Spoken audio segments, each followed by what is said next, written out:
It was late October 2019 when I was driving home from a business trip. The highway was nearly empty, and the darkness of the night made the road feel eerie.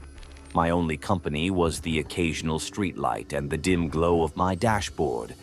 I had been driving for hours and was exhausted, my eyelids growing heavy. Needing a break, I pulled into a quiet rest area off the highway. It was a small, desolate place with just a single restroom building, a couple of vending machines, and a few empty picnic tables. There was only one other vehicle there, a rusted sedan parked near the restroom.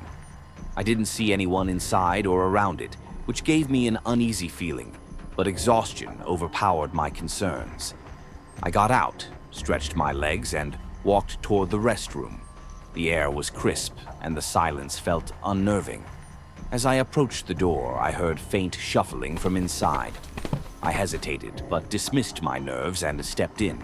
The restroom was dimly lit and smelled of mildew. I quickly used the facilities, washed my hands, and hurried back to my car. As I settled into my seat and reached for my keys, I caught movement in my rearview mirror. The back door of my car was slightly ajar. My pulse quickened. I didn't remember leaving it open. My eyes darted around the parking lot. Still no sign of anyone. My heart pounded as I slowly turned around in my seat, peering into the back. A figure sat hunched in the shadows of my back seat. I barely had time to process what I was seeing before a hoarse whisper broke the silence. "Drive." Cold fear gripped me. The voice was low and raspy, barely audible over my own panicked breathing. My fingers fumbled for the door handle, but then I heard it again. "Drive." Now, I didn't know what to do.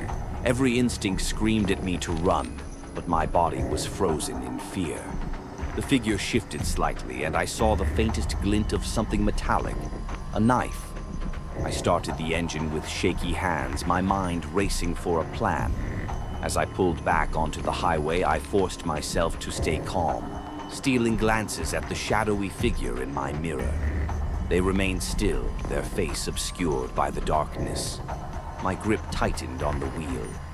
After several tense minutes, I spotted an upcoming gas station, well lit and busy. An idea struck me.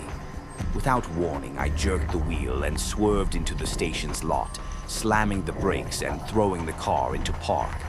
I flung open my door and bolted toward the entrance, screaming for help.